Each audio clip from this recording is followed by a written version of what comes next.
You are my prisoner! Right. Congratulations. Surely a strategic triumph for the Romulan Empire. Stay there! Shoes are getting full of sand. I just hate that, don't you? Name and rank. Lieutenant Commander Geordi LaForge. I don't think I got yours. A Romulan ship will arrive shortly. You will accompany me on board. I don't think so. See, we heard your message too, and well, the fleet's in, Commodore. Sky's full of Federation ships. You're lying. I never lie when I've got sand in my shoes, Commodore.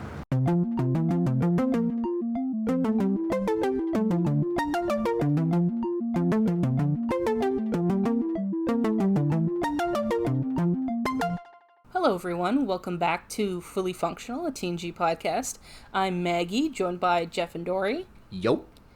Jeff and I are huge Star Trek nerds, Dory's a Star Trek novice, and we're taking her on her first journey through Star Trek: The Next Generation. Today we'll be discussing the Season 3 episode, The Enemy. Ooh, chilling with Romulans. Original air date, November 4th, 1989. We're getting close to the 90s. Oh. And yes, as always, we will turn it over to Dory for the recap. Okay, so full disclosure, I'm going to need to look up my notes for this because lots of stuff. Okay, let's jump in. It's a little dense, yeah, this episode. Yeah, there's a lot of words. Yeah.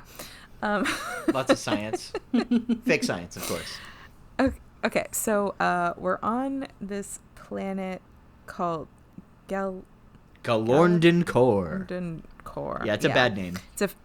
It's a Federation planet, so it's Geordi, Worf, and Riker. They're down on the surface. It is really dark. It's like thunder or lightning, very windy.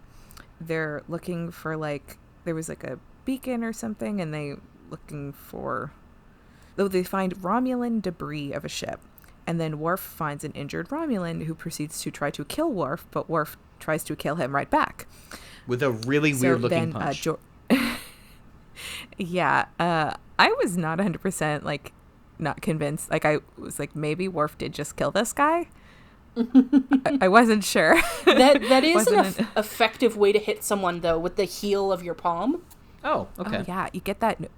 I took karate when I was a kid, and we were told, you hit the heel on the right part of your hand on the nose, and it can, the bone can go in your brain, and you can kill someone that way. Yeah. I truly don't know if that's accurate, but that's the sort of thing that's been in my head since I was 12. So, yeah. Anyways.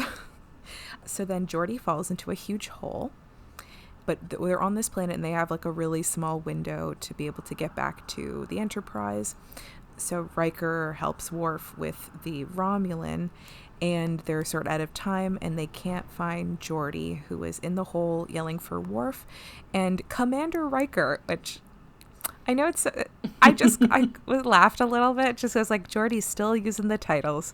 He's in a hole, and instead of just being Riker, he's Commander Riker. It's okay. Yep. All right. Hey, look, they're in the military, okay? Protocol is if they're a higher rank than you got to refer them by their rank. It's just how it goes. I mean, I feel if you fall in a hole, all bets are off. Call people, however, if at this point, if Geordi yelled "Will" from the hole, I'd be yeah, that's okay. Yeah, that's fair. Okay, so then Worf and Riker bring the Romulan up to the ship, and they bring out a stretcher that basically looks man, they love pool noodles in this show, because it truly looked like a bunch of pool noodles. I mean, it looked comfortable, don't get me wrong, but they also put his neck in the wrong place. I honestly was too distracted by the fact that Dr. C's hair grew a foot since last episode. Oh, okay, fair enough. Her hair was so long. I mean, it looked gorgeous, but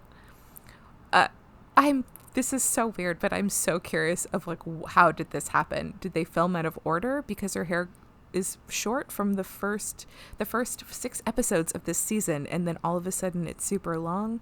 Can the replicator make your hair how does this work? How did this happen? I mean, I think there was just probably like a questions. long break between episodes that they filmed. But like, how long? Because that was like at least a foot of hair. That's like at least 12 inches growth between episodes. Might also be a wig. Yeah. I don't know. But then which one is the wig? The short hair or the long hair? And why did she have long hair then in this? I don't get it. I have questions. Science.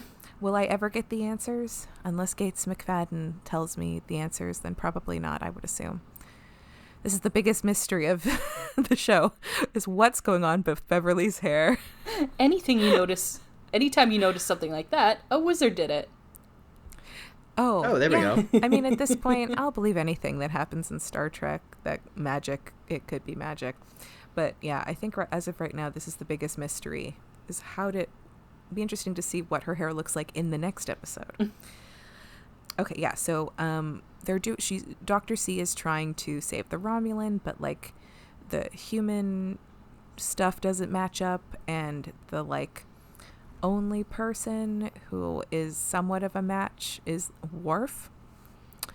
But Worf's not into helping, so we'll circle back to that in a little bit. So then Geordi, the genius that he is able to like get rocks or metal bits and then use the phaser to make in like a stick or like a stake. I don't know. He's able to climb out of the hole using this tool he made. Yeah, well, he like, because his visor can like analyze materials, so he sees that these rocks are like made of metal, or that they have like some metal in them, so he melts them into a stake to help him to climb out of the hole. Yeah. So he climbs out and he's climbing around. Honestly, LeVar Burton, my heart just goes out to him because he was wet and acting, and that could not have been fun. Yeah. But anyways, so meanwhile, up in the Enterprise, they're trying to figure out a way to get to see if they can find Geordi, and Wes suggests dropping I wrote it down. Wait. A science thing. Something with an N. I don't remember. I can't find it. It's like a neutrino thing or whatever. Stationary neutrino source. Yeah. So it would like send out some kind of signal, and Geordi would be able to see it on his visor, and then could make an adjustment, some kind of modification. So then they'd know, oh, he found it, and they can beam him up when there's like a space in the storm, like a break in the storm or whatever. So Geordi sees the thing, and he's going over to it, and he's like, he knows it's Wes, which is a cute moment, but cut real short because then Geordi gets knocked out because he's already having a shitty time. Let's make it worse.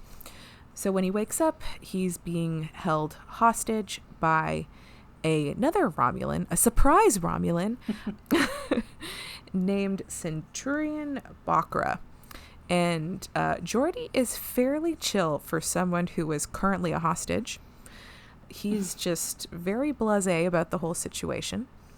And Centurion Bakra says some really fucked up shit. Yeah. Because Geordi explains to him that he uses the visor because he's blind and it's helped him and whatnot. And I don't even want to say what. I'm not even just going to say it.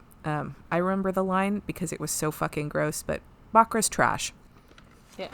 Well, basically, the Romulans like practice eugenics. They don't allow people with disabilities to live.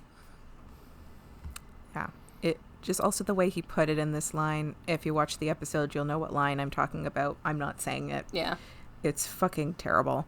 So basically, because they've now been on the planet, Geordi's visor, well, it's not too much his visor. His sight is, he's not able to use his visor, and Bakra's body temp is just like going up really high, and he's losing like facilities of his legs. Meanwhile, Picard gets like increasingly angry throughout this episode, and I enjoyed it in like a weird way. I'll explain why after. So he speaks with the Romulan commander, and he's just like, he tells him, hey, we found your guy. he's on our ship, and there's really interesting that, he was found on the planet, and the ship looks like it was destroyed after they landed. And the commander is like, oh, that's interesting. Interesting. That's so weird. Like, I wonder, that's so crazy. Like, what are the chances? That's so crazy. I wasn't told. Oh, wow. Yeah. Okay. It's like, wow. Somebody get that man acting lessons, because, not the actor, but like the character, because that was not convincing. So, yeah, he basically is like, yeah, we'd like to come into the neutral zone because you've got our guy. And Picard is basically like, bro, we are trying to get our guy. We're trying to get Geordi back, and we can't really leave the planet until we've got our guy back. And then we can come rendezvous with you, and you can get your guy. This commander just sucks so fucking hard. And he just does not give a shit, and he is decided to go past the border of the neutral zone and the Romulan zone. I don't know. Lots of politics. Yeah. Also, is the neutral zone Federation space or not? Because they keep changing their mind on that every time that we hear about it. So in this episode, it sounds like it is. The neutral zone, it's not supposed to belong to anybody. That's why it's called the neutral zone.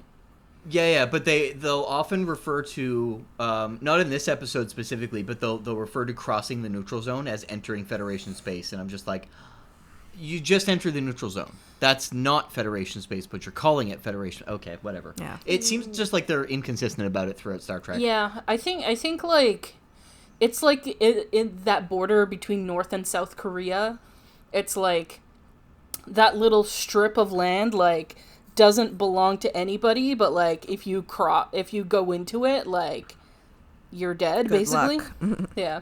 Yes. Yeah. It's just the inconsistency of, in this episode, it clearly appears to be a fairly large neutral area with nothing there between it at all. But in one past episode where they referred to it, and in some future episodes, they will refer to entering the neutral zone simply as entering the other party's space. And it's like, it's not, though. Yeah. Oh, yeah. So him coming into the neutral zone there actually shouldn't be that big of a deal then. But it makes Picard very angry. Well, no, because in this episode they say specifically he's past the neutral zone and into Federation space. Oh, I thought they were meeting him at the border. Well, that's what he wanted to do, like, meet me at the border of the neutral zone. And then that's when the guy, like, eventually says, fuck it, we're coming into Federation space. Oh, okay. I was thinking the border of, like, where the Romulans can, like, party, and then in the neutral zone. I didn't think it was the neutral zone in the Federation. That makes more sense. Yeah. Okay. So, back on the planet, Geordi and Bakra somehow managed to, like, bond over whether or not they would want to be left to die or be captured. You know, some super chill conversation. And then he decides that, so Geordi, they decide, okay, if we work together, use what each other has that's still working, then, like, you know, we can solve the problem. Do like, get his visor going to, like, so they can send off the shit to the thing that Wesley sent down. Real technical talk here. And so it works. They get them over. Basically, Geordi gives, like, Bakra, like, basically a piggyback. He doesn't actually, but in my head he does. And so then Geordi, honestly, is very good at explaining and giving, like, step-by-step instructions to Bakra, because, like, it works, so they're able to do that shit. And then Picard... Oh, yeah, Worf full out just is like, I'm not interested in helping keep the other Romulan alive. He talks with Dr. C, and he's like, no thanks. And then Picard sits him down and is like, I'm not going to ask you, but I'd like you to... was hoping that you would be interested in volunteering. And Worf is like, no, because Romulans killed Worf's parents, and he holds all Romulans accountable. I don't know if they've explained this yet, but it's a bit more than that. Like, the Romulans and Klingons in general do not like each other. Yeah. Yeah. And then also Riker gets in there. Massacred a whole planet. I do think that Riker kind of had the best sort of argument with, like, you know, at one point, Klingons and humans were, you know, enemies and had all this shit. But, you know, we learned to put our past behind and, you know, work together for the greater good. And none of this convinces Worf, however. And then Dr. C brings Worf up. I do love, like, I don't know, this obviously wasn't particularly ethical. However, the pettiness in Dr. C, which is part of why I like her, is that, like, she brought Worf up to kind of guilt him, I guess. But, like, he just doesn't give a shit because then the Romulan guy was dying. And Worf just, like, doesn't care. Yeah. He's just like, let them fucking die. And the Romulan then is like really shitty to Worf, and he's like, don't want to have your blood, like Klingon blood in my body. And it's like, wow, bro, I don't blame Worf for saying no.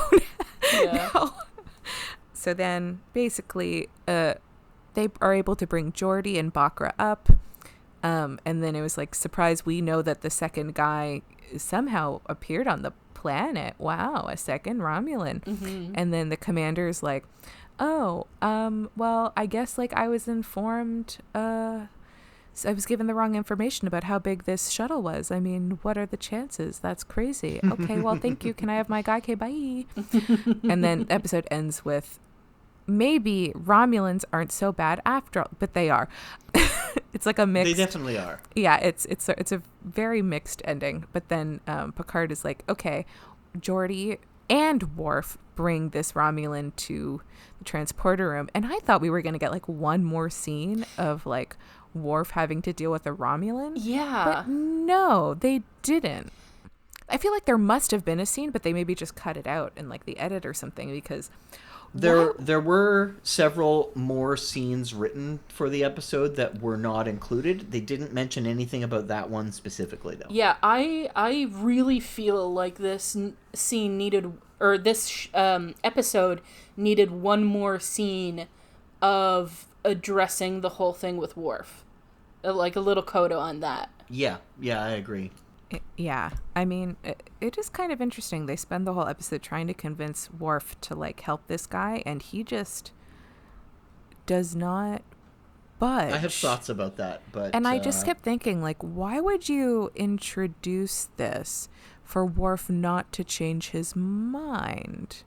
I kind of liked that they followed through with it. I mean, like, I get it. Dory, let me give you a bit of context here regarding a bit of Star Trek background for why they decided to do that. Now, for the record, you're right in finding it a little weird. There was resistance from both producers and from other people in the writer's room to the idea of even keeping that plot thread there with the way that it was resolved. So that was a big, like, controversy. But what they ultimately decided was that there's this story, this overarching universe they've got in which humanity has gotten over all of these prejudices and whatnot, and they're perfect. How do we criticize this prejudice in the episode? And giving it to a character like Worf, who doesn't have the same normal sensibilities as humans does, and doesn't have the same ethics or morality scale that humans do. It made sense as a way to bring it up to the forefront and criticize it wholeheartedly, because it is 100% about personal prejudice.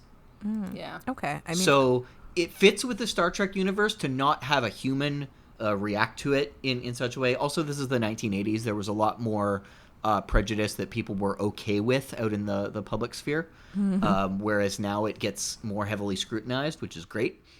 But yeah, like, this is right in the middle of the AIDS scare, for instance. So yeah, there's a lot of, like, real uncomfortable shit going along in the public lexicon at this point of time. Yeah. So the human, all of the human characters' reaction to Worf is meant to be Star Trek's enlightened sensibilities saying, this is what you should strive to be. Worf is wrong, but... Yeah. he's allowed to have a voice. Yeah. Yeah, I mean, like, I don't disagree with, like, him, like, it's, like, I don't have an issue, per se, with him, like, refusing. That's not so much in the sense of, like, Worf as a character, it just felt weird to, like, have 3 different people try to convince him, and then he still doesn't, and then the person dies. That just, of itself, just felt weird. Because, like, I don't have an issue with them following through, of him, like, not doing it. It just... it wasn't it wasn't a satisfying ending or anything. Just okay, like, I don't that's know, fair. because the person just then shits on Worf and then dies. So it's like, that was a decision I didn't agree with. It didn't have, like, the nuance, I think, that maybe it wanted to have.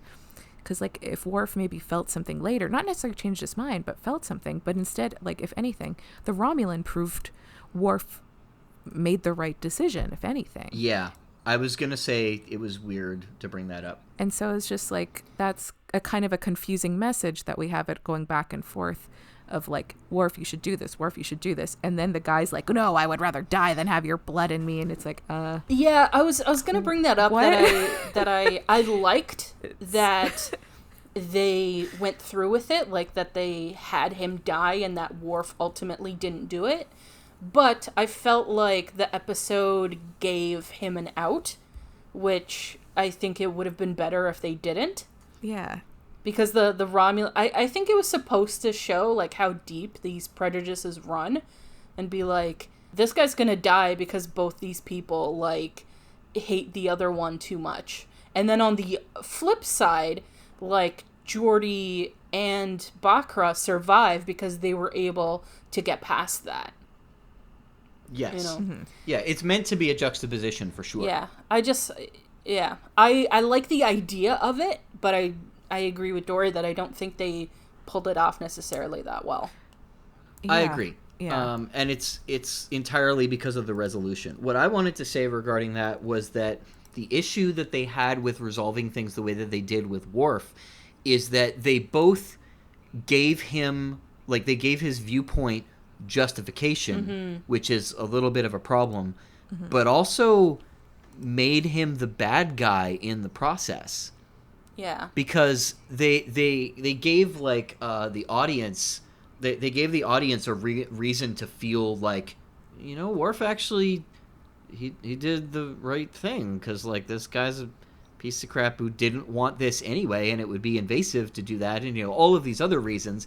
But at the same time, it's all the human characters that we're supposed to be relating to saying, like, no, this is what you should be doing. And they don't really get their justification that it was in the end, because in the end situation where things, you know, get super tight and everything's about to blow up, Picard gets his fucking Hail Mary when they can beam up Geordi and another living Romulan at the same time. Yeah. So, like, the consequences are essentially completely avoided. Yeah. Yeah, exactly. It like, yeah, it goes, yeah, it still manages to cop out even while still going through and letting that Romulan die. Yeah.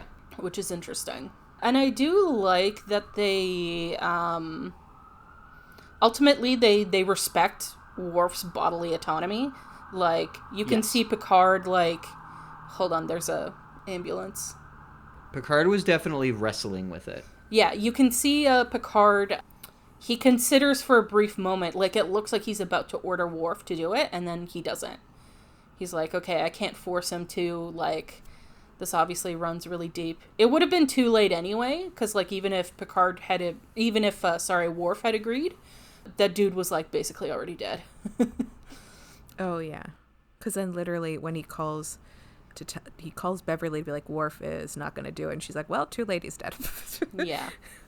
Although I agree with Dr. Crusher, and it's like, why did you agree to be tested if you didn't have any intent of going through with it? Like, he obviously didn't think he would match up. But, yeah, you should have just said, like, no, I don't want to. Like, yeah, and then at that point it would be like, okay, we'll just, you know, exclude you. Yeah, I feel like they could have done that ethical conflict better, like, especially if they were going, you brought up the AIDS crisis, and I don't know if they were specifically trying to make an analogy or not to that. Because if they were, that fails.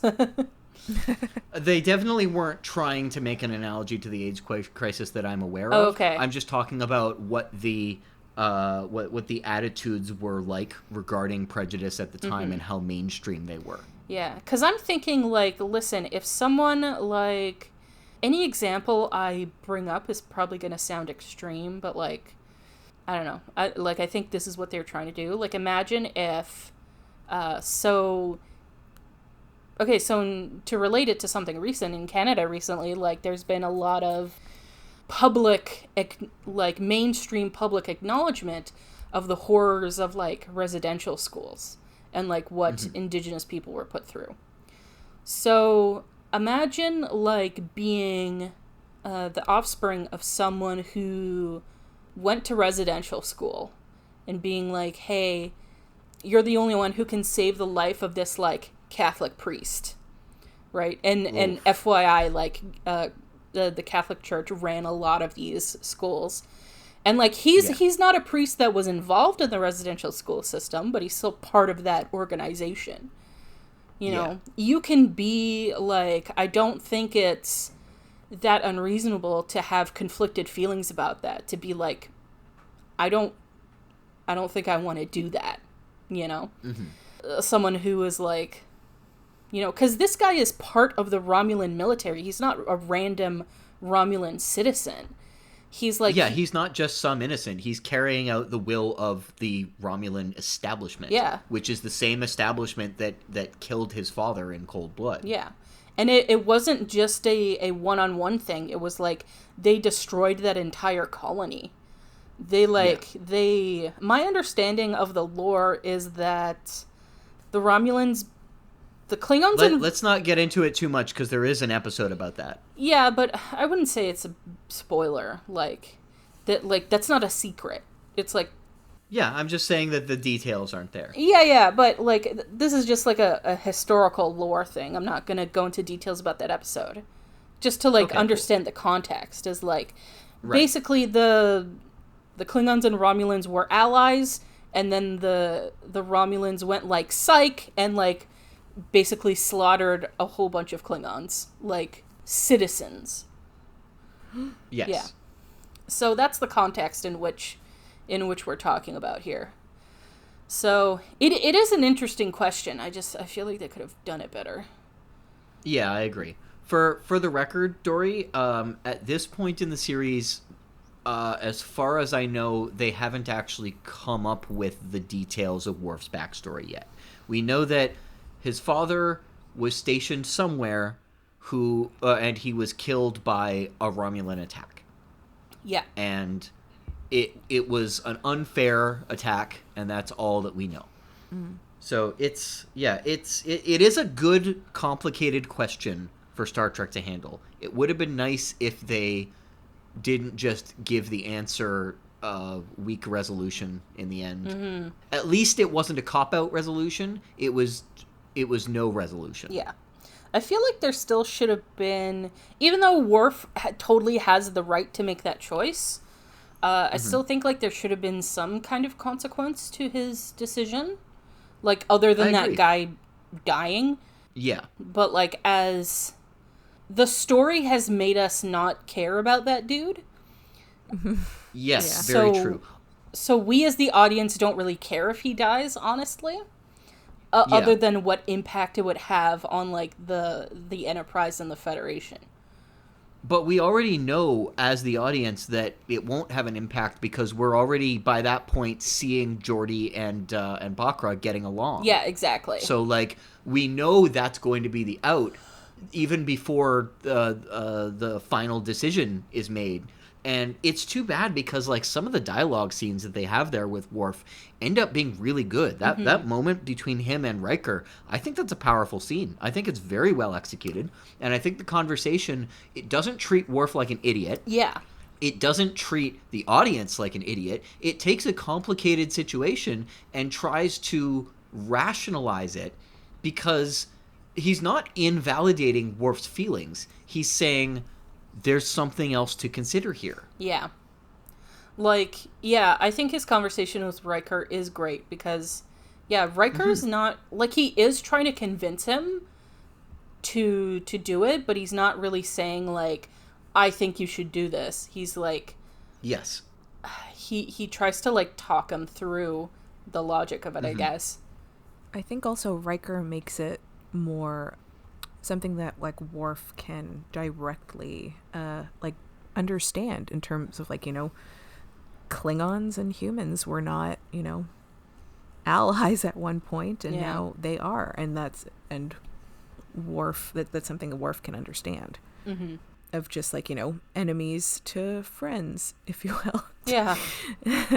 Because it's his people that are still have the anger with or the shitty relationship with the Romulans, although to be fair, it sounds like everybody's got a shitty relationship with the Romulans. And this might not be a fair point, but it's not like the Klingons haven't committed their share of atrocities. Oh yeah, absolutely. Though they haven't gotten into much of that yet. Yeah. I mean, you could also, like, look at the humans. Yeah. What have humans done? Yeah, seriously. Hey-o. Nobody's hands are clean. Can we talk for a moment about how stupid Riker's decision of let's go down to a planet where we have found debris with that possibly had, that still somehow had, like, survivors of an enemy on it. We're on this dangerous planet, guys. Let's split up. Yeah. I mean, it's always a bad decision when they split up, but I was gonna say, to be fair, but, like, I mean, it's a terrible decision either way. However, they didn't know who the signal was from. That's true, but the planet is dangerous regardless. Yeah. So yeah, it is a terrible decision either way. Like, there's just far too many things that can go wrong when you can only see a couple meters ahead of you. Yeah, If I've learned anything from TV and movies, it's don't split up. Stay with your group. Yeah. Yes. Because something bad's going to happen if you split up. Yeah. Yeah, especially if it's a horror movie, then you're just going to get murdered. That's it. There's no full stop. That's what's happening. Yeah. Yep. And if I'm going to be murdered, I'd rather die with a group than by myself. I agree. Yep. And I definitely wouldn't want to die in a really unconvincing cave set. Yeah. Yeah, it also is, like, really wet and stuff. I feel like... Yeah.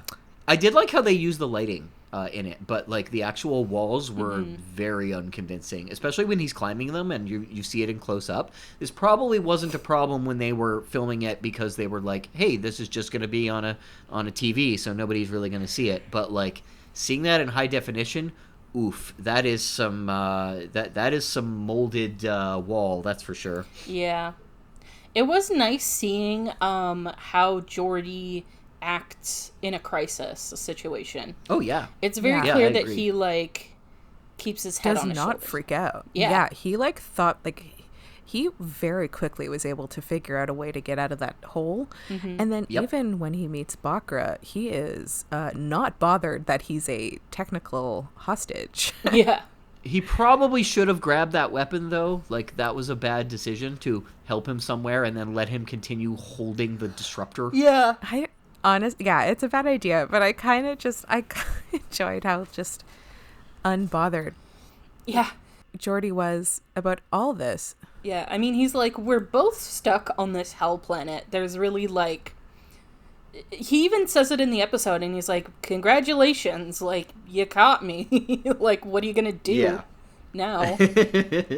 Like, okay. Oh my god. I was very right. My prediction for this episode. Yeah, I was gonna bring that up. Yeah. You were, like, spot on pretty much. The Star Trek has entered your body. Yeah, oh my god. Yeah. Congratulations, you're a Trekkie. I pray to the Federation before I go to sleep. I dream about the Prime Directive all night. My next cross stitch says the Prime Directive. No, I'm kidding. I am so much of a Trekkie that the only way I sit down in a chair is by raising my leg over the back of it. Yeah. I mean, to be fair, I am dressing up as Troy in the pilot in Encounter at Farpoint for Halloween this year. Oh boy. I am into it. I'm excited. I'm into it. I've started. My curly hair is going to go to some use for once in my life. Yeah, I'm into it. Am I Good. is it baby Trekkie? I don't know. What's the level? Becky. Oh, I believe it's cadet. Oh, would I be an ensign? You might be an ensign by now. I don't know. You've consumed about 1/3 of Next Generation at this point. Oh, so maybe is cadet higher than ensign? Yes. Yeah. Okay. Haha. Oh wait, suck no, it, sorry. Wesley. Yeah, I think No, you're my a cadet bad. at this point because you haven't finished. Haha. You haven't I've finished got a your Star higher. Trek training yet. Cadet, ensign, lieutenant commander, commander, captain, and then there's various types of admirals that they never make anything clear about. Yeah. Do you remember Admiral Gary? I think his name He's gone was now, Gary. Dory. Forget about him. Oh no, I remember he died. I think in Conspiracy. Everybody died Yeah. in Rip. Conspiracy. Yeah, right. I think his name was Gary. Am I right? I might be very wrong. You might But be he was- correct, yeah. I mean, to be Anyways. honest, I only recognize them by their last names. No, I think his name was Greg. I think his name was yeah, Greg. it was wasn't Greg. Gary. Yeah, because It was the Greg. episode we called it Dexter and Greg. Oh, Yes. yeah. Yeah. Dexter and Greg. Rip to Dexter. I guess rip to Greg also. Yeah. There was something that I found a little bit frustrating about the way that the episode dealt with the on the ship stuff. Yeah. Because Picard is clearly taking this situation very seriously. And we're seeing him in a much more, what's the word? A much more stern diplomatic position than we've seen him in many cases in the past, unless he has legitimate reason to be angry, which it looks like in this case he doesn't, other than, as Tomalak points out, defending territory. And, there's a lot of concessions that he could make here to reach across the aisle that he doesn't. And I'm a little frustrated by that because the entire situation starts off with Picard's, what do you call it? His very measured response to Riker of having to be very careful with how they respond to this. Mm-hmm.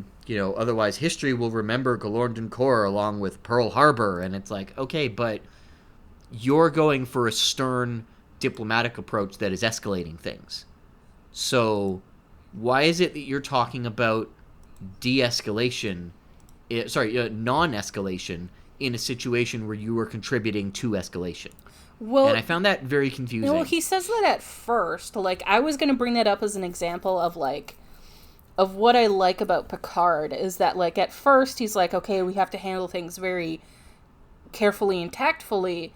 And, as the situation continues, he reevaluates and says, okay, I think I need to be firm in this situation. Right? But he does recognize that the situation will lead to a firefight. And, I know like I said, he gets his Hail Mary at the end of it, so he has an escape. Yeah, I think, I think what he's trying to do is... I think he's trying to, basically... How do I put this? I think that he thinks that the firm approach is what will work here. That, being overly diplomatic and stuff is really not going to get him anywhere in this situation. So he's going to try being a bit more assertive about it. That might be. Yeah, I could see it. But, especially towards the end of it, he's recognizing that he is escalating it in those final moments before it turns into, what do you call it? Before he gets his out. Yeah. Yeah, because, he's the one, calling for red alert and whatnot, and basically saying, look, you want to solve this? We're going to fight for it. Which, I don't think it fits with him super well. Yeah. I do recognize now that, yeah, I could see it making sense. I just don't think it fits super well with the way that he would normally conduct this situation, because he does take stern approaches in lots of things. But here he is taking the stern approach that will absolutely lead to a firefight, and he recognizes it and continues on with it anyway. Well, I think he realizes, there's no way to avoid it at this point. This is what's going to happen. I don't know. I felt like there were ways to explain it in such a way that would undo that. I don't know. I guess I'm just speculating at this point, though. I mean, it kind of felt like the last when Picard is monologuing to the commander. It did. You know what it felt like? Like Picard is. I mean, obviously he's putting on a little show, but it did feel like he was like being like, it felt almost passive aggressive, where he's kind of like, I'm gonna be the bigger man about this, and though we can both fire at each other, and people will get hurt, but I am going to lower the shields, bring the people back up here, and balls in your court, because I'm gonna go do this. Which, I mean, yeah, it felt kind of passive aggressive, but I mean, it works. It also kind of made me wonder, just by like the Romulan commander's reaction, like that Bakra was like maybe someone he knew. Like it was kind of interesting, like of how much they cared about their own people. Well, actually, maybe not, because he was like, I mean, he really wanted his guys back, but now that I think about it, it was probably in terms of like keeping secrets and shit. Yeah. Mission wise, probably not of like, oh, well, I like these guys. They're nice guys. This does lay out a commonality throughout Star Trek, in that, I mean, we've talked about this before, about how Star Trek, while it's definitely sometimes trying to create species that have some sort of like allegorical trait to something going on with humans, with the Romulans, they just lie about everything all the time, and that's their personality.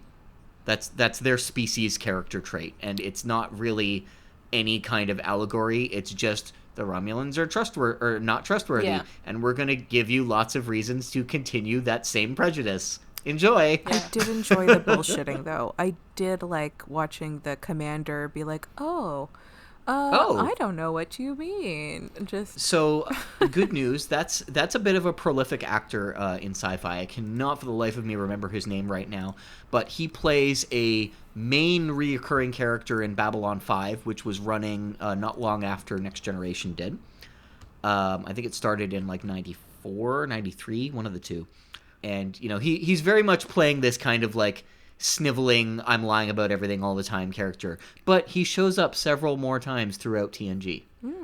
I mean, I liked him. So you will get to see him again. Yeah, I thought the actor was great, because like to be able to portray like that kind of thing of like lying / acting on top of acting. Mm-hmm. Yes. I quite enjoy him too. He's always entertaining on screen, and I think it's too bad that they didn't continue that kind of attitude with the Romulans, and they tried to take them a little bit more seriously, because it's a little goofy, like almost cheesy in the approach that they do it with him, but it's so satisfying when he gets beat at the end. Mm-hmm.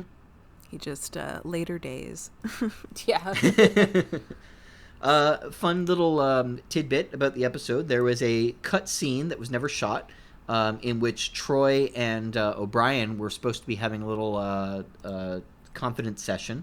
I don't know if it was an official one or not, but he was discussing his girlfriend Mitzi in the scene, which may be a precursor to stuff that happens later. My mom has a friend whose dog's name is Mitzi.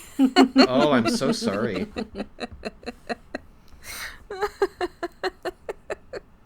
That name has always made me laugh. It was also a character in like this book series I read as a kid. It's by Judy Blume. Mitzi. Mitzi, an adult woman. Oy vey. I think it was a nickname though in like the Judy Blume book or books. Anyways, that's so funny. Oh, Brian is a girlfriend named Mitzi. Is she on the ship? No, I don't think she's ever brought up again. Would it be, he's got a girlfriend named Mitzi who lives in Canada? Situation. What's like the Star Trek equivalent? Oh, I have a girlfriend on the Lexington. Good one. Is that Good one. is I that like another that. ship? Yeah. So. Yeah. Yeah, they'll mention it in the future at some point. It's like the Enterprise is the flagship, and the Lexington is kind of like the Canada. No, it's like the premier like scientific ship, I think. Oh, okay. If I remember correctly. But yeah, it's another like sort of really highly regarded ship. Yeah. Okay. It's, I think. Oh no, sorry, that was another one. I was gonna say there was a previous name for the Enterprise when they were coming up with TOS. It wasn't Lexington, but it was something along those lines. They named the space station in Star Trek Beyond after it, but I cannot for the life of me remember what the name is right now. Enterprise was a better choice, so it doesn't matter. Yes, the original title for this episode, by the way, was A Price Far Above Rubies. Okay. I think The Enemy is better. Yeah. Yeah, I agree. A lot of the episodes in this season are just titled The Something. Yeah. Fair. I mean, it helps with my guessing. All right, so I think it's about time to move on to our favorite moments and lines. I have one favorite moment, and it's very silly. Silly as in, I don't know if other people will agree with me. Mm-hmm. So when they tell Picard that the ship is like has entered, it's heading towards them, it's crossed the border. Yeah. Picard does not make a facial expression, and they go into like a close-up of his face, and very like you can tell that he's so angry. He just looks so angry, and then just with like absolutely no anything, he just goes red alert. And then the camera lingers on him, and his face doesn't move, and all I could think is like, I've never seen him this mad. I like how it's like no facial expression whatsoever. I have never seen him this angry before. It's because like I think at some point, and I think this is like would make sense for Picard, that like, you know, when you're at like surfel level angry, you're like whatever. Yeah. But then when you get to a point where you're so angry, you're fucking over it.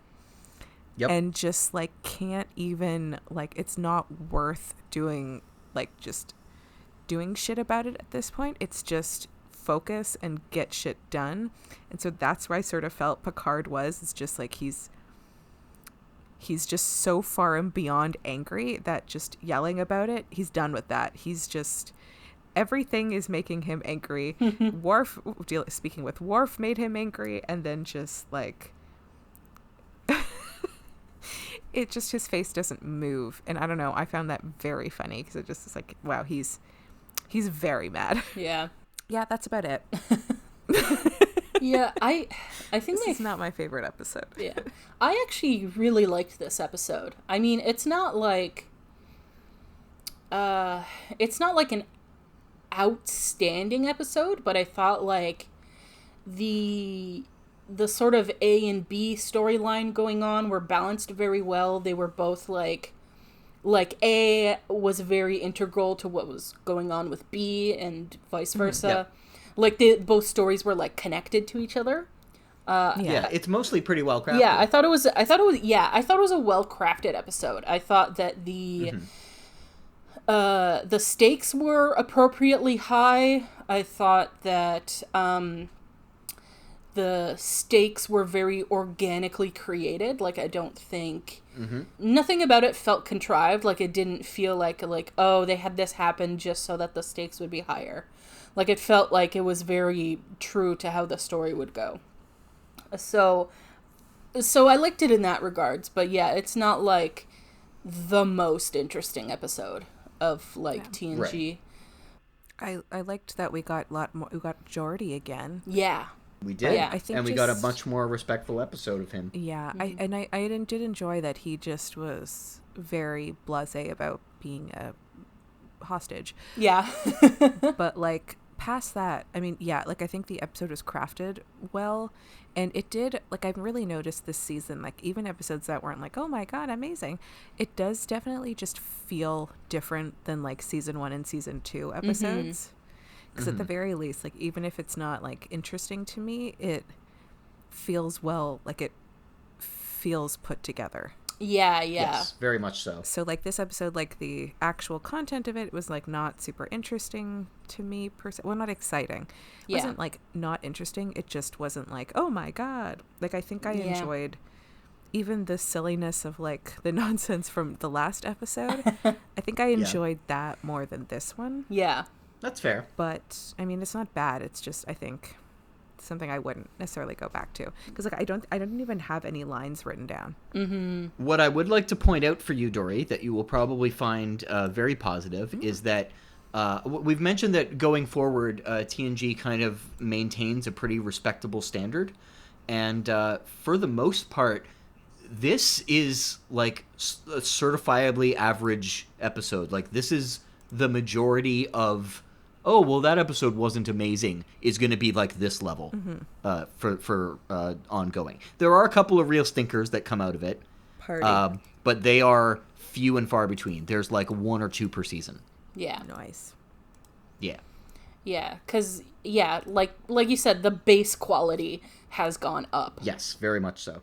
I think my favorite moment in this episode is Worf's discussion with Riker. I just thought that was a very well-crafted exchange and bit of dialogue. And that's pretty much it, honestly. Mine actually ends up being the subtle acting that Jonathan Frakes got to do in this episode. There are 2 moments that I really appreciated that I don't know if they were...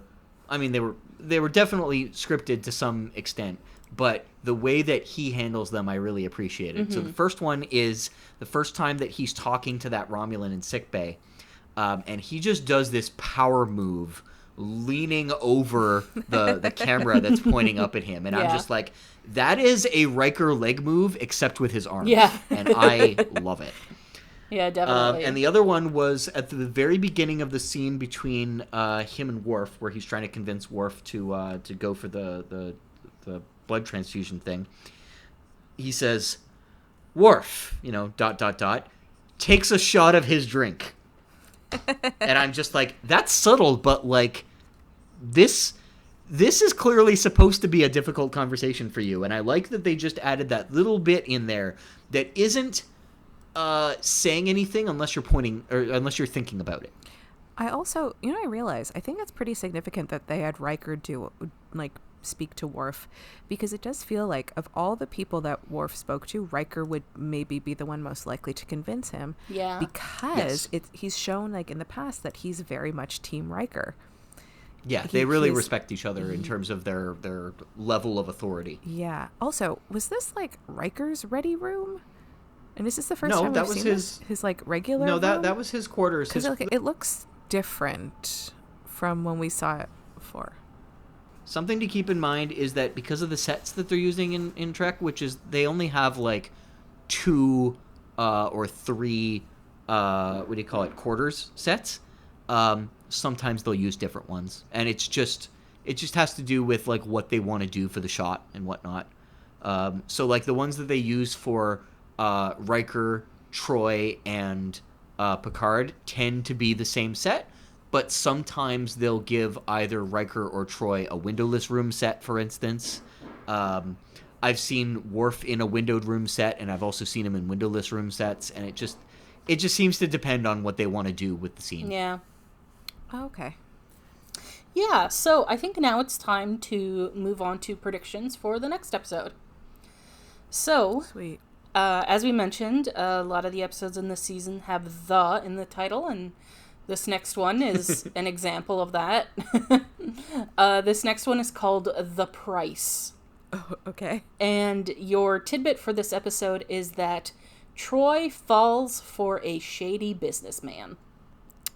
Huh. Mm-hmm. Well, I'm happy that we get to see more Troy. Yeah. Gotta deal with love and ethics. Oh, God. And money, maybe? Because of... Oh, wait. Okay, price. Okay, so then if that's related to ethics, not money. Oh. Oh, boy. Okay. So maybe Troy, is... okay, so maybe they're on a planet. And I was going to say a shopping planet. That's not what I want. Like a planet where there's like a market or something. That's what I mean. Because like I think of like a salesman. Maybe she meets this guy. Maybe I think I just like want to see other like cultures and shit. And I think I've done this a lot. I was saying like, oh, they go somewhere where there's going to be crowds of people, and full out knowing that that's probably not going to happen. No, because that would cost a lot of money in terms of extras and shit. Yeah. Will that change this prediction? No. Probably not. But maybe this person... Oh, okay. Maybe they are selling something that maybe is not necessarily legal. I'm just thinking of smuggler shit again. Oh, boy. I mean, that's fine. So I'm thinking maybe it's like this person is like a front of selling one thing, but they're selling something like more controversial, low key, like on the down low. Mm-hmm. And Troy maybe is looking for that, or like doesn't. Maybe it's like she needs to get that thing for someone, though she doesn't agree with it, or but then how does the romance play into it? So okay. I'm changing my mind. Okay. So they're down on a planet. Troy meets this guy who she thinks like he sounds really great, but he sells up front like stuff, mm-hmm. and she thinks that she's like it's supposed to be like good stuff. And like helpful, like actual like legit shit. Yeah. And then but he's selling some like stuff on the down low in which he tries to like justify it to her of like, well, people really need this, but it's not like legal, and she just sort of like goes with it maybe because he like maybe he's maybe lies to her, and she's like, oh well, it's something that like could really help people, but it's not allowed. And maybe he's like, well, maybe you because you've got the pull on the ship, maybe I could like get this on the ship too. And like maybe he tells her he's selling like a medicine that is like hard to get, but it turns out it's like drugs or something. Sort of. Is that the kind of thing you mean? Yeah, I keep thinking about this stuff, but like every time something like this pops into my head, it always gets me frustrated because then it's like, it makes me feel like I think that with all these like tropes and shit that like Troy is dumb, and she's not. Yeah. I'm a very big Troy fan, and it just like, but they do this so much in these shows where they make women like so like smart women just fall apart when a man is involved. Mm-hmm. And I've done predictions before that I did not like, and I said I hope that I'm wrong, and I hate that it's like some of these predictions come out sexist, and it's not that I have beliefs in these things, it's that these are tropes that I've like, yeah, maybe I've made up this scenario, but these are tropes that I've seen being used on TV and in movies so many times over the years, especially with like this time period. It's not unheard of that this shit would be happening. Yeah. And just in this, I don't want to think of like Troy, you know, I see her so much more like principled, that the idea of her like, you know, bending her own shit to like accommodate a sketchy dude, mm-hmm. that fucking sucks. Yeah. But at this point, like, I don't even know what I could put it past the writers, because though I was used to like season 1 and 2 writers where I feel like this could definitely happen, but now in season 3 I think I have a bit more faith in the writers. Mm-hmm. But still, it's the late 80s. Anything, they could still pull this shit. Anything could happen. And I don't. Yeah, I understand what you're saying. Like, yeah, I want to be wrong, and yeah, I could make up anything, but like in terms of this sort of thing, I mean, obviously I'm not guessing to necessarily be right, but I'm still guessing to sort of like be, you know, what could be plausible on the show. Yeah. And it does suck that this is what I've come up with, and it does suck that this is what my mind's been to. And I don't think it's like internalized misogyny or anything. I think it's just, you know, realizing how people wrote in those days and currently. Yeah, and it sucks having to realize, oh shit, this is like actually very bad, and it's not stuff I want to see. Mm-hmm. It's not stuff I think we should see, but it is stuff that people have made in the past and likely still do. I don't watch a ton of TV these days. Yeah. I just watch everything on repeat. Yeah. Yeah.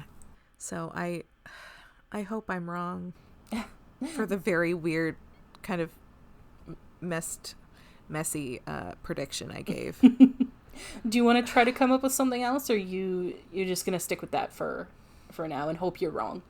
Well, what's the description? Was this Troy? She falls for a shady businessman. It sounded like I said shitty, but I said shady. Oh. Yeah. Okay, well, maybe I'll do... Okay, if I'm going to do Okay. Let's make this more... I mean, I'm going to be wrong. Let's face it. But if I want to do a prediction of what I would like to see... Mm-hmm. So maybe this man comes on as very charming, and Troy takes